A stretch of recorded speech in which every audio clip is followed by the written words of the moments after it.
നമ്മുടെ ബാംഗ്ലൂർ ത്രിഫ്റ്റിനായിട്ട് ഞായറാഴ്ചകളിൽ ഒരു സ്ട്രീറ്റ് ഉണ്ടെന്ന് എത്ര പേർക്ക് അറിയാം? അങ്ങനെയാണെങ്കിൽ ഇന്ന് ഞാൻ എക്സ്പ്ലോർ ചെയ്യാൻ പോകുന്നത് ആ സ്ട്രീറ്റാണ്. നമ്മുടെ ടൗൺ ഹാളിൻ്റെ അടുത്ത് സ്റ്റേറ്റ് ബാങ്കിൻ്റെ അടുത്തായിട്ടാണ് ഈ സ്ട്രീറ്റ് വരുന്നത്. സർപ്ലസും അതുപോലെ തന്നെ ഇഷ്ടംപോലെ യൂസ്ഡ് എല്ലാത്തെയും ക്ലോത്ത്സ് നമുക്ക് ഇവിടെ കിട്ടാൻ പറ്റും. ഫോർമൽസ് ആയാലും അതുപോലെ തന്നെ ജീൻസും ഇഷ്ടംപോലെ ഉണ്ടായിരുന്നു. അപ്പോൾ റേറ്റ് ആണെങ്കിൽ എല്ലാം 50 മുതലായിരുന്നു എല്ലാ അധികത്തിനും. ഷർട്ട്സിനായാലും ജീൻസിനായാലും ഫോർമൽസിനായാലും 50 റുപ്പീസിനായാലും നമുക്ക് അവിടെ നിന്ന് കിട്ടിയത്. ജാക്കറ്റ്സിനാണെങ്കിൽ 200-150 ജാക്കറ്റ്സും നമുക്ക് നല്ല ക്വാളിറ്റിയിൽ കിട്ടും. ഷർട്ട്സൊക്കെ യൂസ്ഡ് ആയതും എല്ലാ ഷർട്ട്സും പാൻസും അവിടെ ലഭിക്കുന്നതാണ്.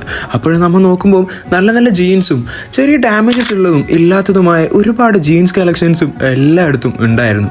ആ ഒരു സ്ട്രീറ്റ് മുഴുവൻ ഇങ്ങനെ തന്നെയായിരുന്നു. നമ്മുടെ ബൂട്ട് കട്ട് ആണെങ്കിൽ ഇപ്പോഴത്തെ ട്രെൻഡിങ് ആയിട്ടുള്ള വിൻറ്റേജും ബൂട്ട് കട്ട് പാൻസൊക്കെ ഇഷ്ടംപോലെ ഒരു സ്ട്രീറ്റ് തന്നെയാണ് ഇത്. നമുക്ക് ബാംഗ്ലൂരും അവിടെ നിന്നൊക്കെയുള്ള ക്ലോത്ത്സ് ആണ് ഇവർ ഇവിടെയും കൊണ്ടുവന്ന് വെക്കുന്നത് തന്നെ.